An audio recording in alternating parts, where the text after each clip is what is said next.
I'm Darren. I'm Derek, and this is the Double D Podcast. We got a great interview today. Super excited about this one that we've had a lot of hope for, a lot of build up for a while now. Unfortunate that we're doing it in the way we're doing it, just due to circumstances of her relationships with certain people. We had Russell on, and we know he has Kickdoor Promotions going, and he has been recruiting. And what a heck of a job he's done recruiting. Probably the most hyped female wrestler, for sure, in Battle on the Border. Oh, yeah. And around the tri-state area as well. Stxrm Garcon, thank you for coming on. First things first, have to ask, how did you get into Kickdoor Promotions? How did he swindle you in there? Well, I wouldn't call it swindling, but I will say that me and Russ, we've had a relationship for quite some time. Me and him have always had an eye on each other for business. He knows what's best for me. He knows what's best for himself. And we both want to get that money. So, of course, me and him decided to have a business partnership. And also, he's my uncle. So he's someone that I look up to and someone that I know for a fact that if I'm down and out, he will pick me up through that and get me where I need to be. So I have a lot of loyalty to him, too. Yeah, I mean, makes sense. Let's talk about, I guess, we'll go back a little bit further to your debut with Kickdoor Promotions when it came to Super Oprah. We asked his opinions about Super Oprah. What are your opinions about Super Oprah and your whole time facing each other and Kickdoor, the whole thing? What was your thought process for that? So I knew that I was going to start performing and starting to wrestle at Battle on the Border, but what I didn't know is how I was going to be introduced. Right. I didn't know that my first challenge was going to be against Super Oprah. That's someone that I don't think anyone will want to go one-on-one with in their very first match there. But I did what I had to do, and it wasn't my first appearance at Battle on the Border. Right. Casey, we've been really close friends for quite some time, and unfortunately, even though I was out there, she wasn't able to win the women's championship back in June. I decided, let me just get in this ring and show everyone how it's done. I don't know what Battle on the Border's management has a problem with me or something, but it's like they have this vendetta that they already know that I'm a star, and they don't want me to outshine the rest of these girls, so they're just putting me against all of these, top-notch caliber women, which I deserve to go against. But Super Oprah, really? Yeah. So when I walked in there, I just decided that I was going to mess her up as much as I could. Of course, you're in there to win, but also I'm in there to get my respect. Super Oprah is I will say, she's talented and she can make somebody smile. But the moment that she called me a skinny hoe was the moment that I lost all respect for Super Oprah. And I know that she's had a history of a bad knee, so I decided that since she wanted to disrespect me in front of the world, that I was going to humiliate her in front of the same people that cheer for her. So even though I didn't get the win, whatever, I'm going to come back for my get back. It's always comeback season, and it's sooner than later, baby. You still sent her limping, though. Yeah, I mean, I did. I'm just saying, it might not have been a victory in the record books, but a victory for sure in the morale. I mean, I'm sure that got in Super Oprah's head. So that was a mid-match, audible, if you will. Because she was disrespecting you, you said, you know what, I'm taking your knee out. Yep. Was that always a game plan? Yeah, I mean, for me personally, the game plan is to win no matter what. And I think that should be any wrestler's game plan. If you're in there, you want to win. You want to be successful. So I wasn't going to go in there with the idea or the intention to harm her. But I had to teach her a lesson because where I come from, you don't take disrespect like that from nobody. I don't care who you are. I don't care how big you are. I don't care how small you are. I don't care how long you've been around.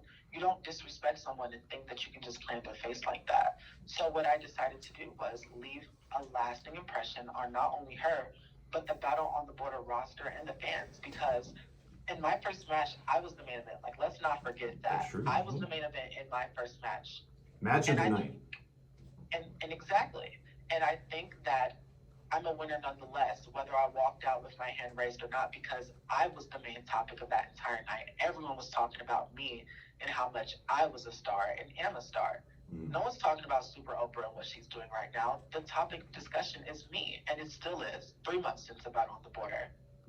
We've talked about you quite a bit on here, so I mean. Yeah. Well, you want to talk about, like I said, it was the main event of that night, and I mean, the match. I mean, I remember we're sitting over there, we're watching it, and when as soon as it got done, we were like, well, that was match of the night. I mean, Oh, all yeah, all hands the matches down. are always great, but that one stood above the rest, and it was your in-ring debut, so that was very cool for us too. Like I said, I mean, it's and you mentioned that about sending a message to the roster. I mean, did you hear any, like, maybe some rumblings around the roster about what people are saying about you? What's been since the last 3 months or so? What's been the perception of the roster? What are they thinking about you? I don't think that they like me very much, but I grew up with people not liking me, so I couldn't give one crap about what anyone's opinion is on me, especially people that I don't know.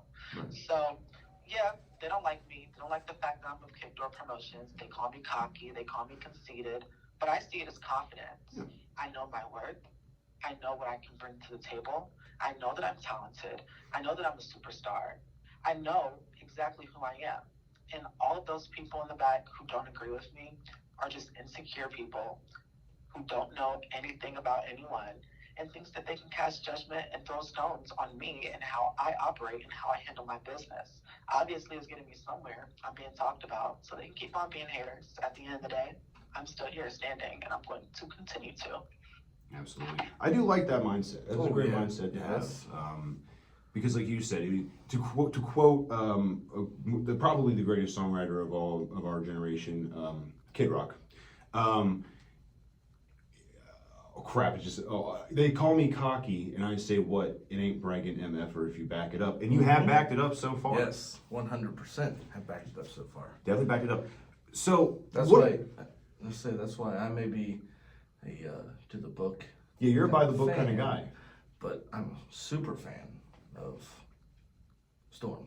Well, I mean, a lot of talent there. There's no doubt about it. Oh, Does yes. definitely go against your green. That means something to me. You resonated with Darren, and he hates people who cheat. So the fact that cheat. I'm sorry, I didn't say cheat. Uh-oh. Didn't mean that.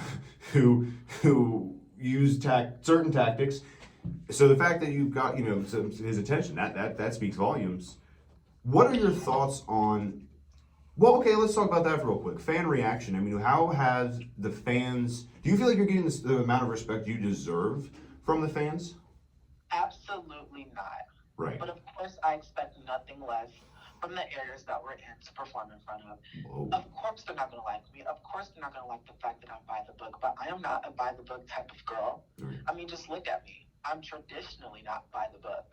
So it really doesn't matter what anyone has to say about me. Now, the fans, everyone says that they want to go out there and they want to be loved and they want everyone to appreciate them and chant their name. Mm-hmm. But I see them for what they are, and that's fake. It's fickle. It's just the same. It's the same one note.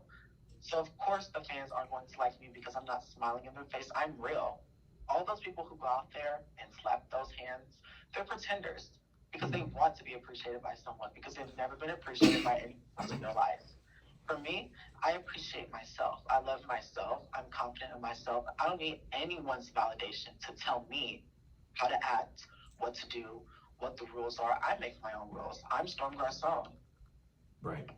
I like that. It's a good point. We've seen how many times people get, the fans, they change their opinions like they change underwear, which for some fans, maybe not that often. I was going to say, some of them not very often. Sorry, see, we have Storm on now. It's rubbing off on me. Can't be doing that. Sorry. People don't like what they don't understand. And they don't understand me. They don't understand why I operate the way that I operate. All they want is for someone to tend to them. That's what the crowd wants. They want someone to tell them that they're important. I don't have to tell anyone that they're loved or that they're appreciated or that they're important. They need to find that in for themselves. So I'm not going to suck up to anybody, especially people I don't know. Yeah, absolutely. I like that. I do. So, what are your opinions on the women's roster in Battle on the Border right now as it is currently? I mean, like I said, I think it's been since day one, you and Casey have both, especially with aligning with Kickdoor Promotions, I mean, your guys are at the top. You guys are the topic of conversation. Honestly, obviously, Shauna's back. Yes. Aaliyah Saka's champion. I mean, what's your thought? And Shauna had some very mean things to say about when she made her return about you guys. She said you guys were something basically along the lines of disgracing the legacy that she left behind. What are your thoughts on Shauna, the women's division in general in Battle on the Border? So the women's division in Battle on the Border, I feel like it's starting to constantly raise again. Yeah. But let's be real. it took a really big hit recently, and it started to take that hit ever since Leah Hosaka became the women's champion. Now, sure, she's a legend, and she is someone that everyone should admire and appreciate. And there's no taking away what she's done for the business. But there is something to take away from what she's been doing for Battle on the Border and the lack thereof of ensuring that this women's division is where it needs to be. As a champion, you should be someone that is the overseer of that division to make sure that everyone's in check. And she hasn't been here for months now. I think she's only showed up, what, once? That was previously she waited a year just to show up. So that was Casey, right? That was last time it was against Casey, and that was like 4 months ago, and that was before Casey Clay became a boss girl. Right. Okay, she became a baddie. She's now no longer this boxer doing God knows what. She's found herself, and I promise you, if me or Casey were to have the chance, if she were to even show up, one of us will be walking out with the women's championship. And that's why Shauna Reed's back, is because she can't stand to see anyone other than her at the top in Battle on the Border.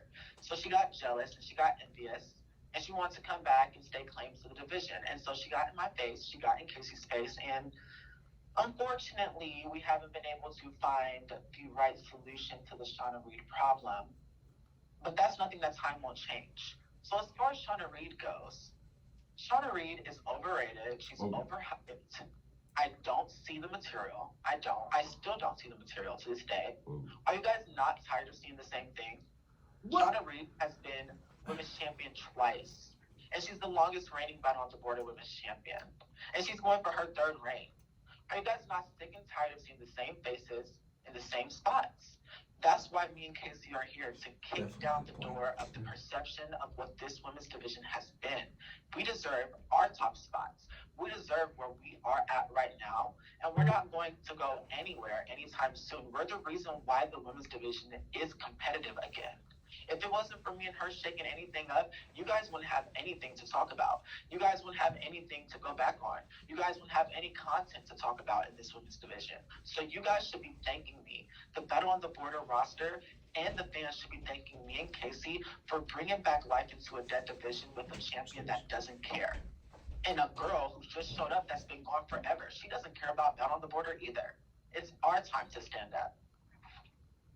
I do believe she is kind of correct. I was gonna say I do like that. So do you think it's one of those things where maybe your fear is that if Shauna, because Shauna kind of recently hinted at the fact that maybe Malia Asaka was going to be at her sights next. Are you worried that maybe if Shauna gets that title, that maybe we have a repeat of a Malia Asaka situation where she's kind of doing the? I'm not, again, no shade to Malia Asaka. She's a legend, absolutely, and life gets in the way of things, whatever it may be. But kind of in a sense doing the bare minimum as a champion, and kind of getting a chance as a woman's wrestling area to be able to get that championship. I mean, that's right. Yeah, taken away for. That's a good point. Like you said, 4 months. I mean, holding people back. Is that your worry with Shauna? A year and 4 months, technically. I mean, she had a year before that. She didn't show up. And then an additional 4 months after that one match. Yeah, so is that your worry, where maybe if Shauna gets the title, we're going to see like a repeat of the Malia Asaka thing, or is it just that you're sick of seeing her face associated with the title? I will give Shauna Reed her credit. Mm-hmm. She won't be what Malia Asaka is right now. Mm-hmm. I know that for a fact. I know that she'll be a fighting champion.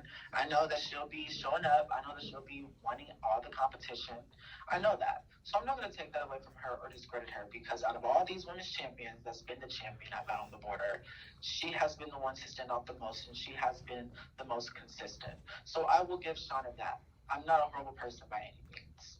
But at the same time, I believe that Shauna Reed is a gatekeeper of this women's division, because no one that isn't her can be first place in her mind. So she can be gone doing God knows what for how many months. And she saw Malia not doing anything about it. She saw Malia not showing up. She noticed that. She didn't care because, well, no one cares about this women's division. So why should she come back? But then me and Casey, we show up, and we're like, absolutely not. We're here to take over. This division deserves better than this. And now all of a sudden, now that she sees someone is ready to take that first place spot, she's back up in the mix, putting her nose all up in business after not showing up for God knows how long. So I think that she's jealous. I think that she's envious. I think she's petty. And I think that she's so conceited that she can't even see the fact that me and Casey are the future of this women's division. We're the future of women's wrestling, and she's been here forever. And she can't stand to see the potential that's in us. So she wants to try to cut it down so that we don't get to where she is. But we're already there, and we're going to exceed it. Okay. I'm not going to argue with you on that one. That's hard for me to argue with. I mean, listen, like I said, we try to be by the book podcast. Technically, not supposed to be siding with. I think for this we can make an exception. Kick Door Promotions, but that is a very good argument. Yeah, I think for this we can make an well, you guys finally got some common sense up we in could here. change the rules for this one. Yeah, Because it doesn't make sense. The women's division has been falling off, and then not anymore though. Yeah, but they appeared, and now it's back up again. That has something to say. Because of us. Right. You guys really didn't see women's action on Down on the Border in quite some time at all. Yeah. Until we started to pair up against each other and then as a team. And now we're here doing what we need to do, and these girls can't stand to see it. Now these girls are in the uproar. Now Shauna Reed can't stand to see it. And Malia Hosaka is still not answering any open challenges from nobody. She is a paper champion. She doesn't deserve that championship as of right now. She's lazy, and she deserves to come down here, get this butt whooping from whoever, and just go ahead and get this championship taken off of her waist. She doesn't deserve it. Like I said, I can't argue with that one. Now, let's go ahead. Let's get into what we usually get into first to kick off podcast. Trying to do something different, a little different of a layout. So, what was it that got you into professional wrestling from a fan standpoint?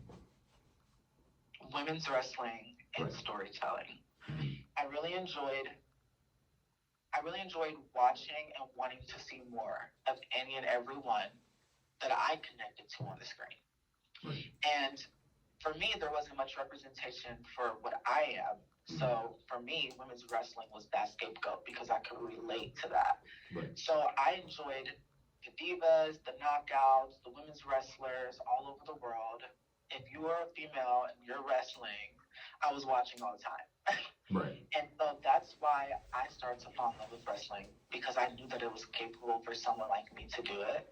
Because all I knew growing up were these big 6 foot, 265 pound meatheads, just beating each other up all the time. And I thought I would never belong in a situation like that. And then I saw the girls wrestling, and I knew that there was a spot for me. So that's what really got me into wrestling, was the storytelling and women's wrestling. Now that I got to thinking of it, how do you feel being the first woman on the Double D podcast as a wrestler? That's true. She is our first woman. That is true. To make the appearance on the Double D podcast. Well, we had Hardcore Heather on, but she was not active. But active. Active wrestler first. That is true. That is a good point. Well, I feel like it's well deserved. You guys obviously know taste. You guys obviously know what the people want. You guys aren't dumb. You guys are businessmen. People want to know what I have to say. So it's very wise for you to choose me as your first representative for the women, and probably the best choice. Hey, listen, when we reach out to people, be on the podcast, it's always a risk. Putting our necks out there. We've been told no. I'm thankful that you took time out of your day, busy day, I'm sure, to come on the podcast. Now, who was growing up, who was like someone you looked at as an inspiration behind your style, the way you carry yourself in the professional wrestling world? Who was an inspiration? It would be Mickie James. Yeah. Mickie James, Victoria, and Gail Kim were my top 3. Gail Kim underrated. Those were the girls that really, they really stuck out to me, and they gave me a lot of confidence and stuff that I knew that I could do. Mickie James just being so infectious and being unapologetically herself, that was something that I resonated with because I wasn't like that. And Victoria was so out of left field and so insane and so crazy. And I think that we all can agree we have a little bit crazy up in our brains. Right, yeah. So, I can relate to that too, because that's another side of me that I never showcased, but I always had. And then Gail Kim just has poise. She's so talented. Yep. And I love her very much. But as of recently, it would be Sunny Kiss, it would be Giselle Shaw, Nyla Rose, women that are trans, women that are part of the community that look like me, that I can see on a mainstream level are being successful. So that gives me that hope that I can get there too. Do you ever feel like you are going to be Battle on the Border's next best thing, if not already? Oh yeah, for sure. I already know that I'm Battle on the Border's next best thing. It's just time for Battle on the Border to realize that I'm their next best thing. I feel like management doesn't see the potential and star power that I have because they're so stuck on what they're used to that they're not willing to have that adapting change to me and the stardom that I bring. Every time that I go out there, I get a reaction out of somebody. Every time that I go out of there, people walk away wondering when they're going to see Stxrm Garcon again. And every time that I go out there and I perform, everyone has something to say about my performance. I can't really say the same for a lot of these men and women. And because I know that I am where I'm supposed to be, I feel like sooner or later I'm going to become undeniable, and that Battle on the Border will see exactly what I can bring to this table and exactly how good of a talent that they have on their hands. Absolutely. Yep, I agree. Going back a little bit earlier, you said obviously you are trans. How has that experience for you getting into the professional wrestling world? How is that feeling for you? Is it obviously it's a subject that makes a lot of people still to this day uncomfortable, which is mind-blowing to me still. Yeah, it's kind of weird. It's something that still seems taboo, but the wrestling world, from our standpoint, from where we stand, it always seems like it's a very accepting world for people who are viewed as not conditionally normal, whatever that may mean. Yeah, whatever. So how has that reaction been from peers, fans, promoters, whatever it may be? How has that experience been for you? I will say that it is by far the most rewarding. I felt like in most cases I'm celebrated just for being myself, which is awesome. Right. Everyone should feel comfortable in their skin and their identity no matter what or who they decide to be with. And I will say my peers, for the most part, all of them are awesome and they're open and they're confused, but they want to have questions and they ask me them. And it's a safe space for us to have conversation.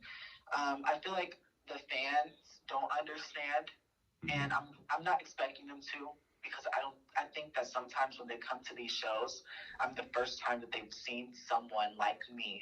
Right. They're the first time that they've seen someone like me, like out there live in action. So they don't know how to react. I don't think that they know how to handle someone like me. So a lot of the times it's wonder. It can be discussed because obviously it is something that's quote unquote unconventional, whatever that means. Whatever that means, yeah. Most times that there are people who, even though they are fans, they still treat me like a person, and they understand that this is who I am. This isn't a gimmick. This isn't a persona. This isn't a personality. Like, this is who I am as a person. This is what I live by day when I'm not in the ring as Strxm Garçon. So they respect that. And as far as promoters go, every single one of them that I've met so far, they treat me just normal. They treat me just like another girl or another guy in the roster. They treat me equally, and that's what I want. I want to be judged on my performances and if I can perform well and wrestle well in the middle of the ring, not my existence. Yeah, 100%. Absolutely, yeah. I agree with that 100%. It's one of the big things I love most about wrestling is it seems like it's one of the more accepting communities out there of just whoever you want to be. As long as you're happy, you're a nice person, whatever, you're a good person at heart, that's all that matters. And as long as you're comfortable, and yeah, that's great. Love to hear that. And obviously, the Double D podcast does support that as well. And 100%. hopefully, as you're very young into your wrestling career. How long have you been wrestling for? Which we'll get into how you broke into the business in a minute. But how long have you been wrestling for?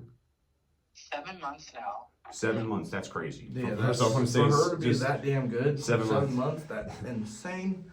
But going back to what I was saying, 7 months in, hopefully as time goes on, you travel around more, right? Wrestle around more. Maybe there's somebody in the crowd, right? Looks at you as an inspiration for 100% to be able to be themselves. So I love that. I hope that pans out. I'm very happy for you on that from that standpoint. And we were definitely teased with you from other promotions. Yeah. Before Battle on the Border got you, which I'm kind of upset about, Because I seen you wrestle, I'm like, man, this is dumb. She needs to be on Battle on the Border. Darren kept telling me. Darren kept asking me, hey, when is Storm going to show? I was like, listen, I don't know. Yeah, I was like, I don't know. this is nuts. I don't make decisions. She would have So, real quick before we get into that, though, what made you finally make the decision to get into professional wrestling? Was it something you were always interested in from like a kid, or is it somewhat kind of newer? Yeah. Ever since I was a child, I knew that I wanted to be a wrestler. I just didn't know. Once again, I didn't know if someone like me could be in the business. So what I would always do is I would have like DVDs of old wrestling shows and like pay-per-views, plug it into my DVD player or whatever. I would turn it all the way down and act like I was the commentary and like calling the moves and stuff like that. I do.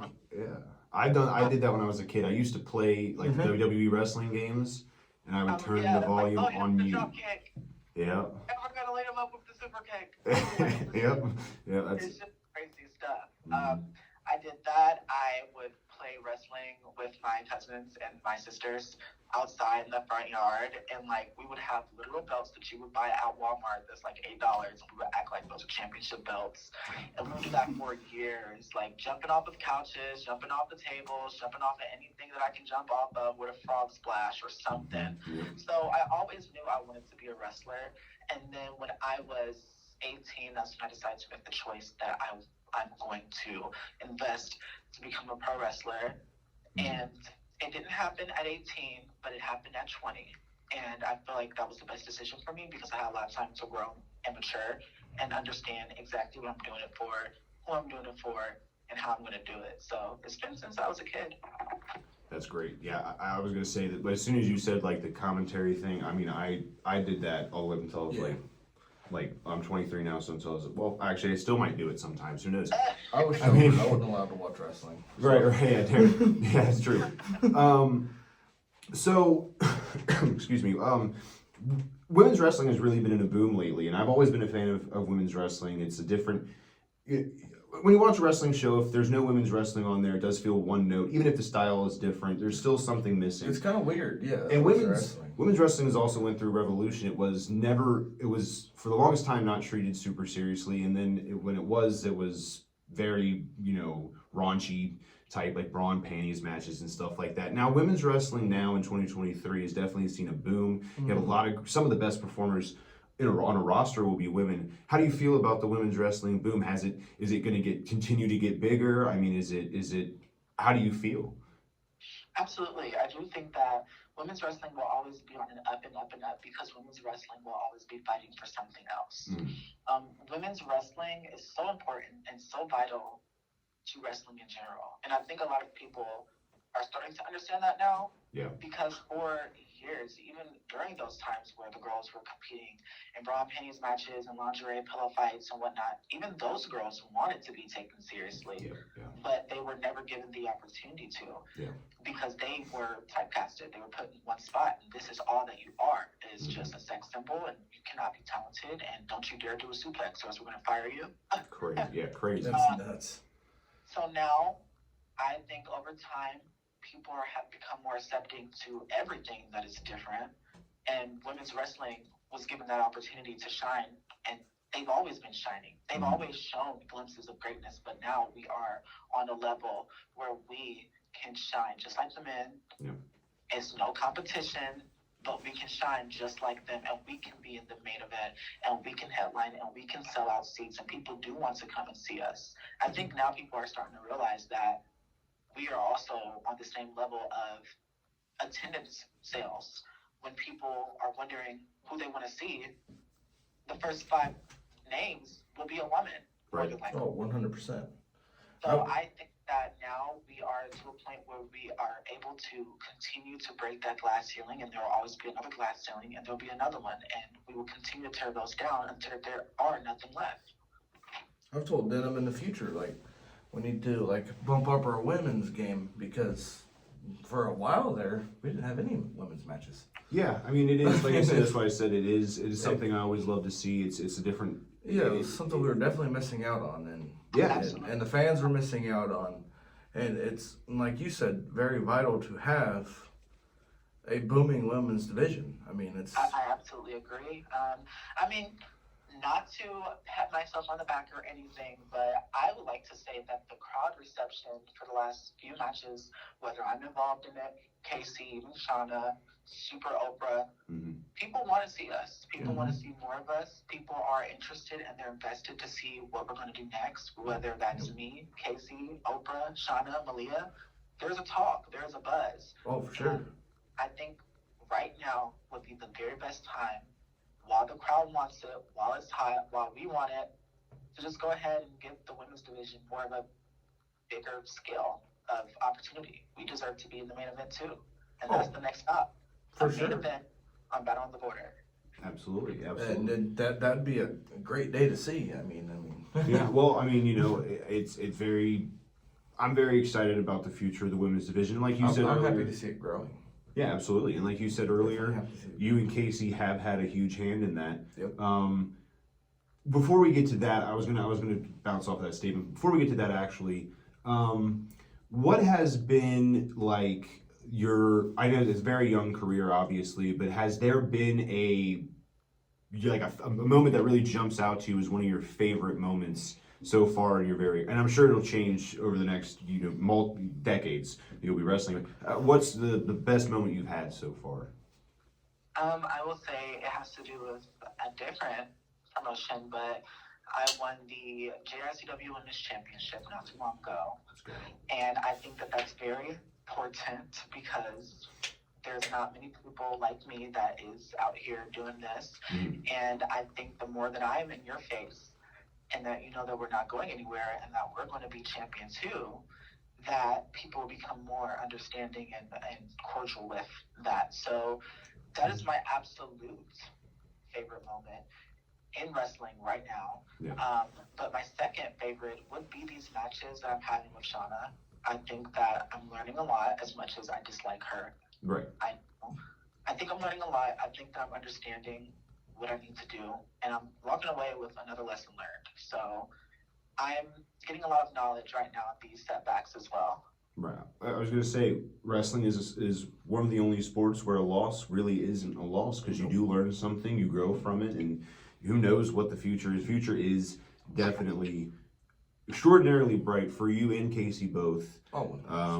What is next for Kickdoor Promotions, and more specifically, what's next for you at Battle on the Border? So what's next for Kickdoor Promotions is that we're coming to take every single championship that Battle on the Border has. Whoa. Every single championship that they have. And we're not going to stop until we get there.